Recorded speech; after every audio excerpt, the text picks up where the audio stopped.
This is a presentation on Denmark's asylum and immigration policy and overview. The cornerstone of Denmark's current asylum and immigration policy was laid down by the 1983 Aliens Act, which aimed to improve legal guarantees for foreigners, in particular asylum seekers. However, the Aliens Act of 1983 was amended many times. The hundred of amendments bear witness to the growing politicization of this issue, especially in the last 15 years.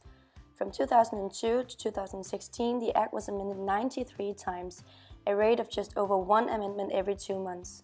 In comparison, the Act was amended 25 times from 1986 to 2000. Many of the amendments reflect requirements of adopting to international law, in particular EU law. Despite of Denmark maintaining a legal opt-out with the EU, Denmark is nonetheless a member of the Schengen area and through a parallel agreement the Dublin system as well. The human rights also have an impact on Denmark's immigration laws, especially regarding family reunification and removal of foreigners.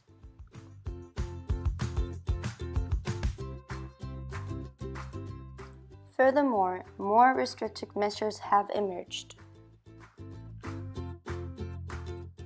Denmark has presented numerous forms of deterrence policies.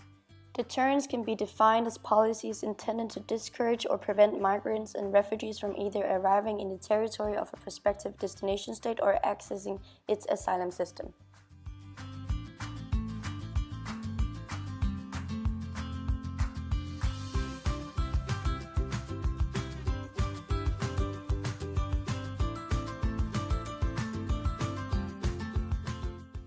These policies became a favorite response of developed states from the 1980s onwards, responding to a world in which proxy wars and globalization were creating new flows of mixed migration, while the economic crisis and the end of the Cold War simultaneously reduced the economic and ideological incentives to receive refugees. In the 1980s, many states introduced legal measures to prevent refugees who had already arrived in the territory from entering the procedural door, included time limits for submitting asylum applications and legal concepts such as first country of arrival, safe country of origin, and safe third country as grounds for rejecting asylum applications.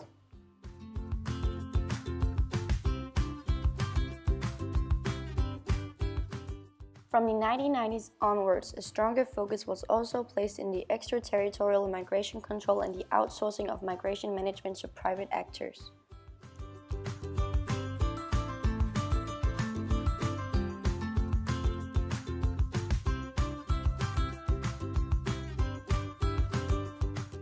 The last decade and a half has seen deterrence policies extended to cooperation with state of transit and origin.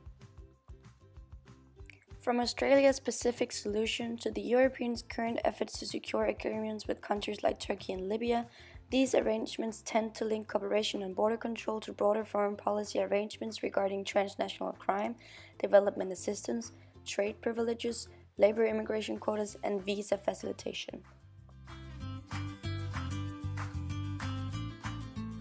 Denmark has with these developments also inspired other countries to implement similar deterrence policies. The Danish Clause. Denmark was the first country to incorporate an explicit legislative provision to safe third countries in 1986, allowing for pre-procedure rejections at the border. This clause was replicated throughout Europe.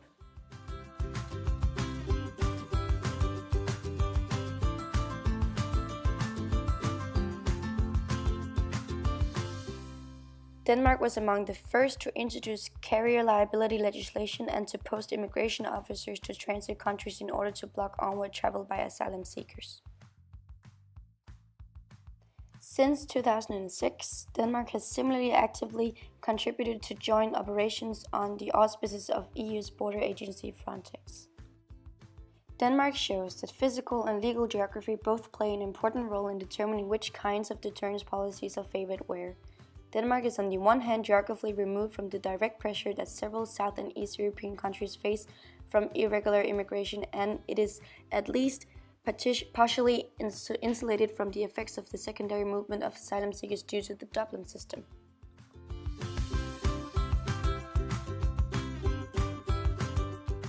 On the other hand, as a Scandinavian welfare state subject to the EU's law of free movement and wedged between Germany and Sweden, two of the most popular destination states in Europe for asylum seekers in recent years, Denmark remains particularly vulnerable to secondary movements of asylum seekers within Europe.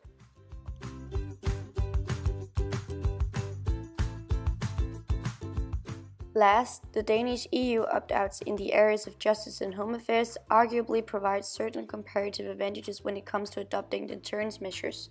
Several of Denmark's policies on asylum and family reunification would not have been possible if it had to comply with EU law in this area.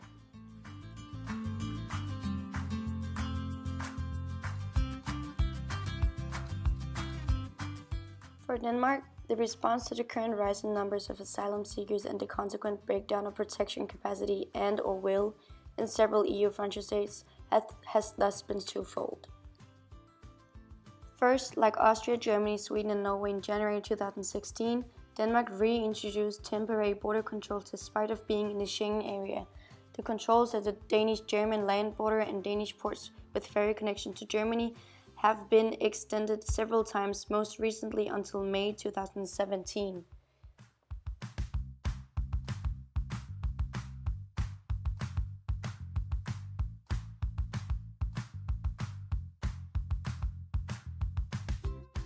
Such controls might have a directly deterrent effect, not least for asylum seekers hoping to transit through Denmark in order to reach Sweden or other Nordic countries.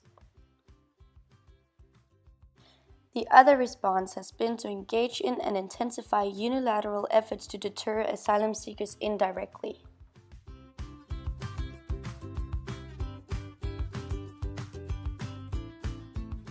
Indirect deterrence does not physically or legally restrict access to seek and obtain asylum. Instead, indirect deterrence involves measures designed to discourage asylum claims or divert them to other countries by making conditions for asylum seekers and recognized refugees less attractive. Since 2015, Denmark has introduced a range of new policies falling into this category.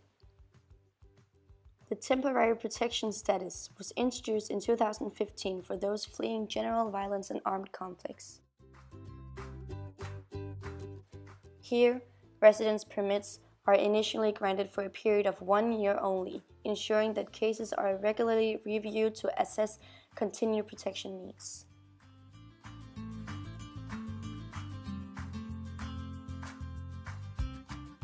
For other categories of refugees, the duration of initial residence permits have similarly been reduced from 5 years to 2 years regarding convention refugees and 1 year regarding protection status.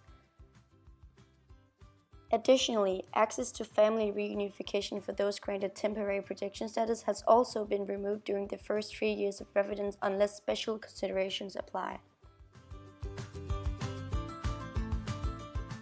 The grounds on which asylum seekers can be detained have also been increased.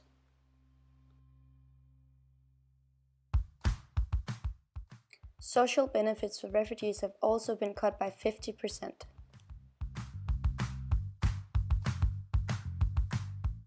Child care support and pensions for refugees have now graduated based on the length of the applicant's stay in Denmark.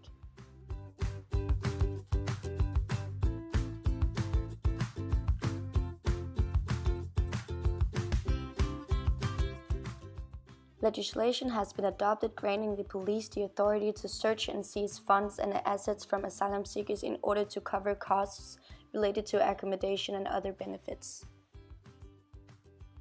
Fees has similarly been introduced in connection with applications for family reunification and permanent residence for refugees. This is subject to new requirements with regard to language and employment. Additionally, waiting period for permanent residence has been extended to 6 years.